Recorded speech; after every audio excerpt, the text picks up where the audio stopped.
Good morning. We're back on the air right now because President Trump about to address the nation in the wake of those twin shootings over the weekend. El Paso, Texas, Dayton, Ohio, 29 dead, 53 wounded this weekend in the latest mass shootings in this country that have rocked the country, shaken the country to its core, and raised real questions for President Trump. One of the reasons he's coming out to address the country this morning, questions about whether his rhetoric is fueling some of this violence. Also questions about what Washington and the president are going to do about guns in this country right now in the wake of these deadly shootings. I'm here with our senior White House correspondent, Cecilia Vega. The president did put out a tweet this morning suggesting he does want some action. Suggesting that he wants some action, perhaps on background checks, but he also then tied these shootings to potential immigration reform.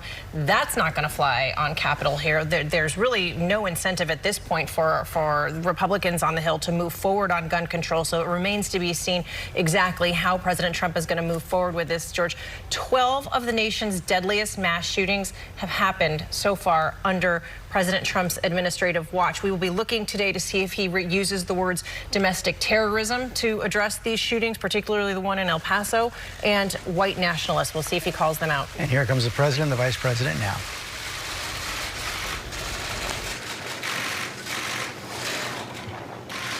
Good morning. My fellow Americans, this morning, our nation is overcome with shock, horror, and sorrow.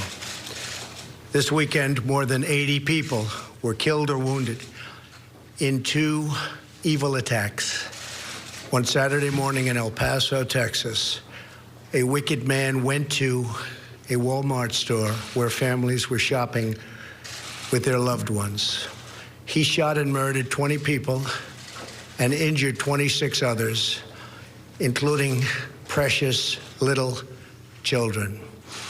Then, in the early hours of Sunday morning, in Dayton, Ohio, another twisted monster opened fire on a crowded downtown street.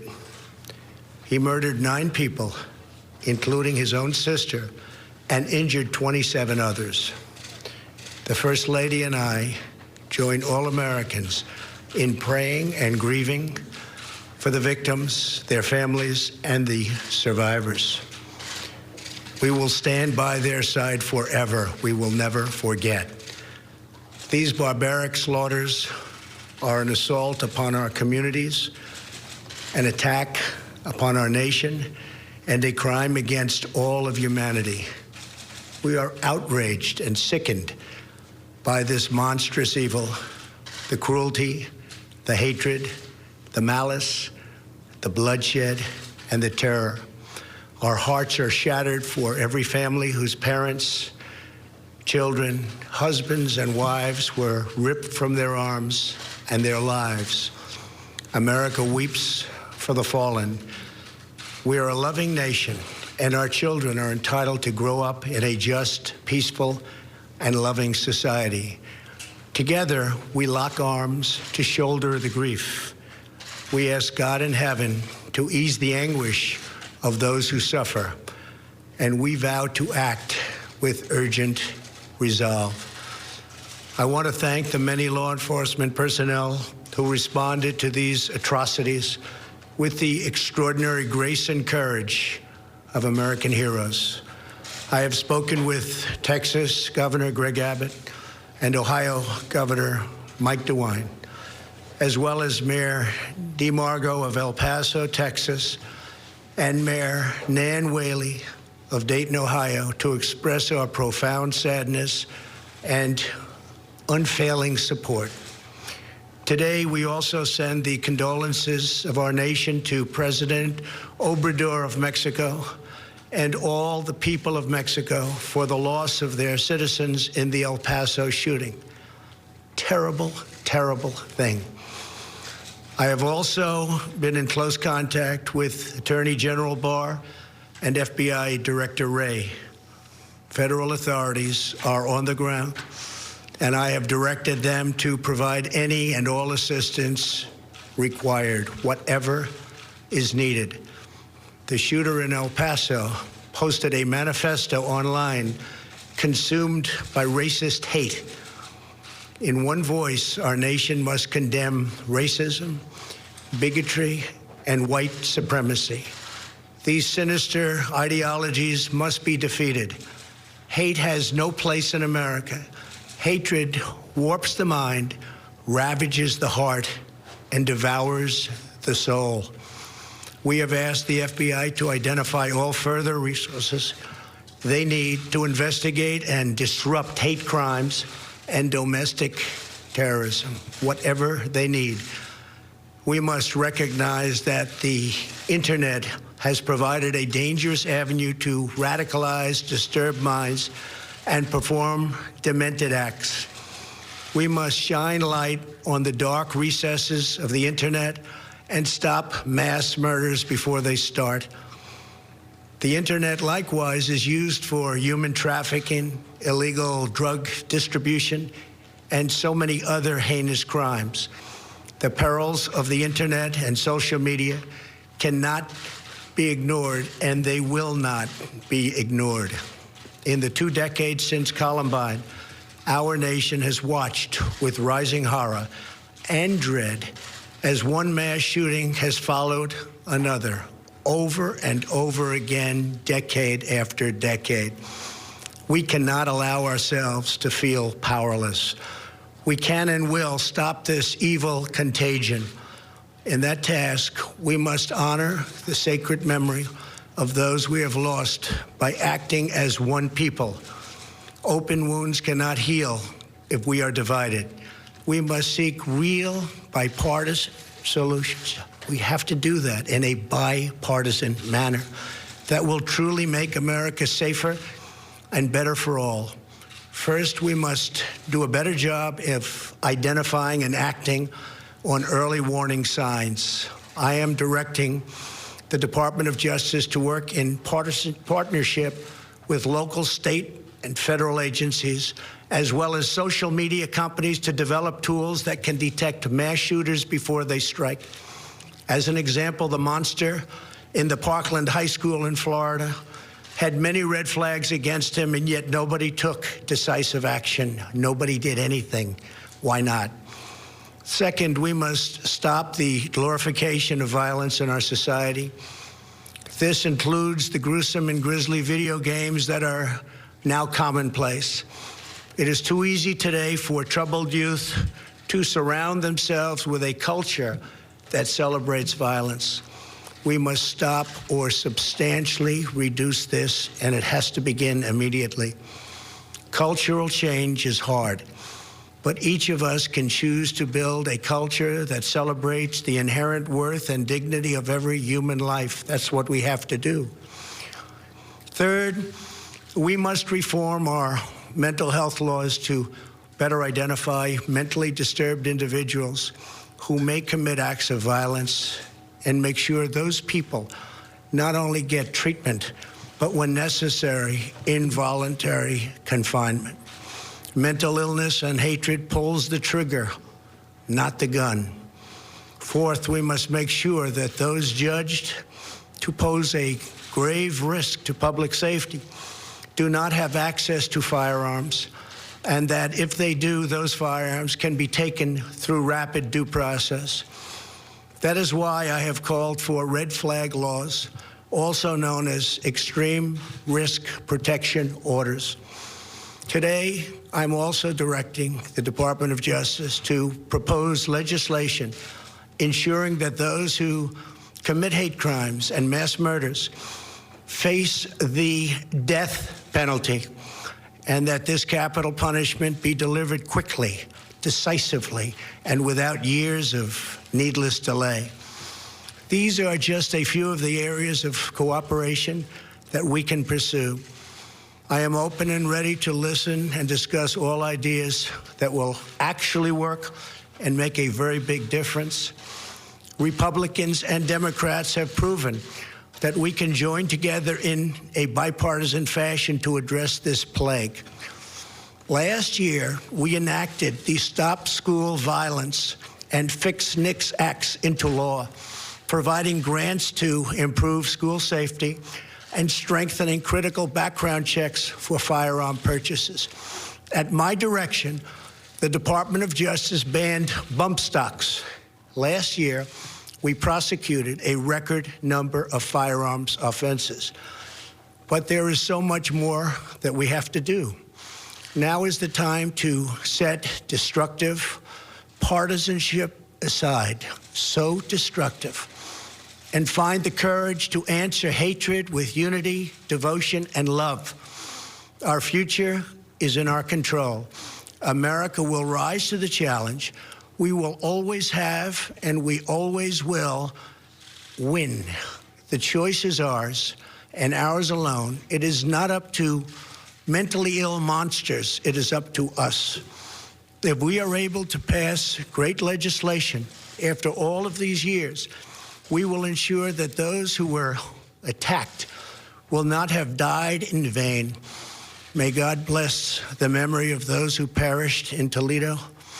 May God protect them. May God protect all of those from Texas to Ohio. May God bless the victims and their families. May God bless America. Thank you very much. Thank you.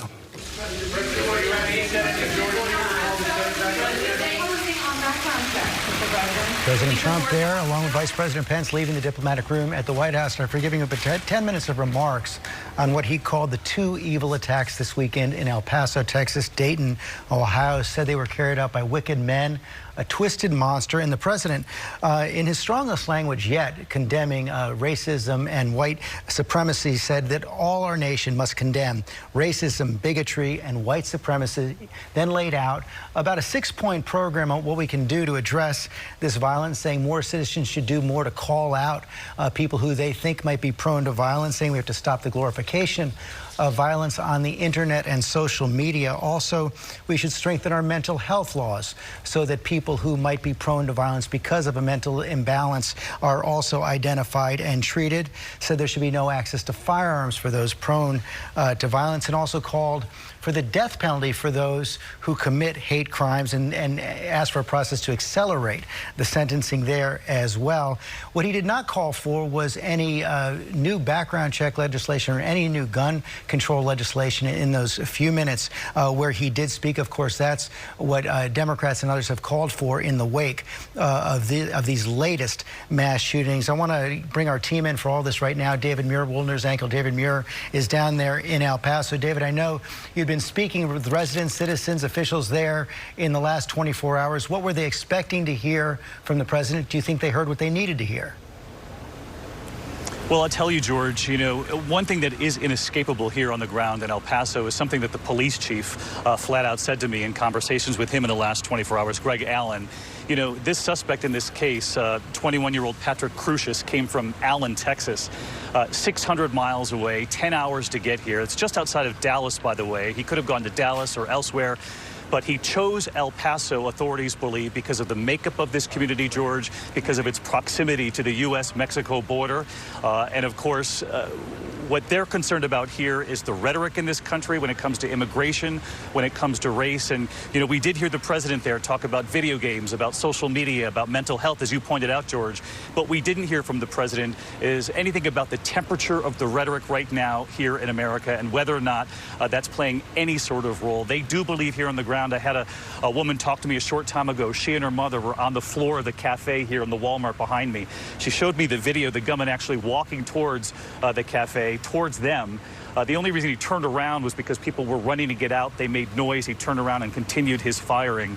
But she looked at me and she said, you know, we're scared here in El Paso. We need to be protected. They're aware of how heightened the anger is in this country, the hatred in this country, and they're desperate for solutions and for more to be done, George. David Muir in El Paso. Eva Pilgrim on the ground also in Dayton, and the calls for action immediate in that city, Eva. Yeah, that's right, George. Every time we turn up to one of these cities where a mass shooting like this has happened, people are always in shock. We are definitely feeling more of a sense of frustration here from people than we have ever before. Frustration for something to change, something to be different.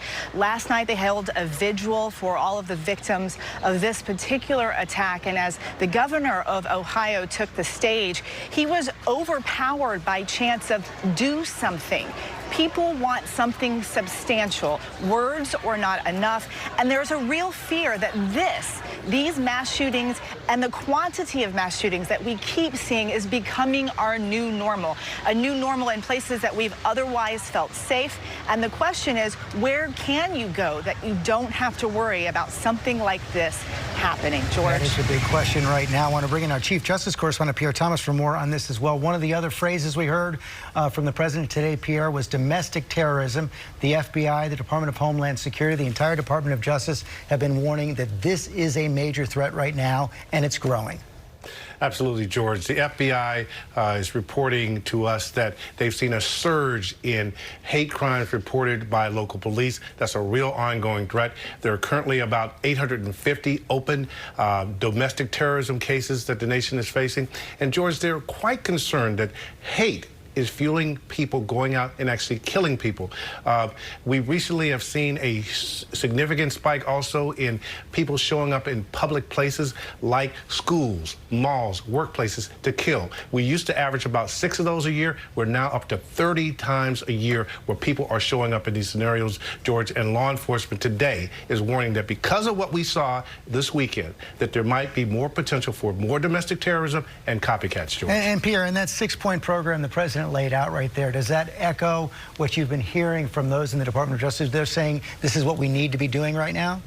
It's among the things that we're hearing people talk about. And one of the things that everyone that I'm talking to emphasizes is that often these killers are putting something online or telling relatives and friends something that is overtly violent, and oftentimes people are not coming forward to tell law enforcement. All law enforcement is emphasizing in these moments, people have got to, even if it's a friend, even if it's a family member, they've got to come forward and tell law enforcement. Okay, Pierre, thanks very much. Here with Cecilia Vega as well. You did see those words from the president, Cecilia, condemning racism, bigotry, and white supremacy. As recently as just a few weeks ago, though, he was downplaying the problem of white nationalism. Yeah, the pattern here is this one. So the president today directly confronts, you said it, his strongest word yet against white nationalism and racism in this country. And we saw him say similar words after Charlottesville. And then right after that, we heard him say those famous words. There were very fine people in both sides. Our Terry Moran was in the White House just a couple of months ago and asked the president, does he believe white nationalism is a growing threat? And the president minced 0 words, and he said, no, I do not believe it is. David said it. I think a lot of people will, particularly the Democrats in the 2020 race right now, will hear the president's words as empty, that they lacked self-reflection. I think they might challenge him and say, because you know, this tenor and this tone, they're laying the blame directly at his feet this morning for where we are in this country. The question is, how has his rhetoric contributed to the environment, even though he can't be responsible for the murder itself? And one of the questions will be, does this rhetoric that we've seen today continue in the coming days, including on his Twitter feed? I want to bring in Mary Bruce, our senior congressional correspondent as well. Notably, Mary, the president did not have an explicit call for new gun legislation there, for anything on background checks. That's one of the things that the Democrats have been demanding. Yeah, George, you heard the president saying that they need real bipartisan solutions and vowing to act with urgency. But here in the House, they have passed a bipartisan bill, bipartisan legislation that would require universal background checks. Those are measures that we know that an overwhelming majority of Americans support. It was passed several months ago in the House, but over in the Senate, Republican leader Mitch McConnell has refused for months to even call this up for a vote. And the president himself has previously threatened to veto this legislation. Now, earlier this morning, the president tweeted suggesting that he may be open now to strengthening background checks, but it was not mentioned at all in his remarks from the White House just now. So a bit of mixed messaging perhaps coming from the White House. And now, of course, we're seeing Democrats here trying to up the pressure. They are demanding that Mitch McConnell bring lawmakers back here to Washington to try and do something to address rising gun violence. But as we've seen time and time again, it does not seem that there is the political will or interest from Republican leaders to be addressing stricter gun measures at this time. That's the question I want to ask you. Does it feel different on Capitol Hill? Of course, everyone's away on the recess. Does it feel different on Capitol Hill this time, that the pressure might actually build in a way that Mitch McConnell will feel forced to accede to those calls and bring the Congress back? So far, George, we are seeing an all too familiar pattern play out here. And unless you see increasing pressure coming from Republicans and coming from the president himself, it is very hard to see how Mitch McConnell is going to all of a sudden go ahead and comply with Democrats' request that lawmakers come back here to try and tackle this. Mitch McConnell, we've seen him come out and call this violence senseless and sickening, sending thoughts and prayers to the victims. But when I've asked his team what he plans to do about it, whether he's going to bring lawmakers back here to Washington, they say McConnell does not have any additional comment at this time, George. We will see how that plays out during the day. Again, President Trump now speaking out against the racism, bigotry, and white supremacy and evil that we've seen this weekend in El Paso, Texas, also Dayton, Ohio. We're going to continue to cover this all day long on ABC News Live. Of course, David Muir, World News anchor David Muir, is in El Paso tonight for World News Tonight with David Muir. And we're going to leave you now. For many of you on the West Coast, that will be Good Morning America. This has been a special report from ABC News.